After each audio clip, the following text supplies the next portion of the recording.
Iranian politics is extremely complex, and there are many different factions and political tendencies. But if we can very broadly look at the last 40 years of the Islamic Republic's approach to the nuclear issue, there have been two different strains of thinking. Roughly speaking, a more principled one and a more pragmatic one that, roughly speaking, map onto hardline versus kind of moderate, pragmatic, or reformist administrations.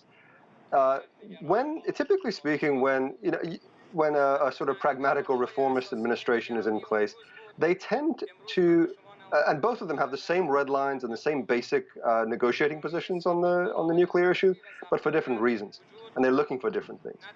Pragmatist reformists typically are more interested in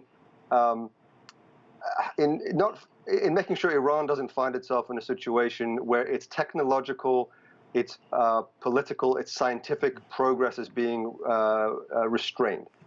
They really emphasize things, the sort of nuts and bolts of radioisotopes for cancer treatment, for energy production, things like that, and they try to come up with pragmatic solutions that the West can also be happy with. When the principalists are in power, as they are now, they're generally more interested in the principle, making the point that Iran should not be held to a different standard than the rest of the world.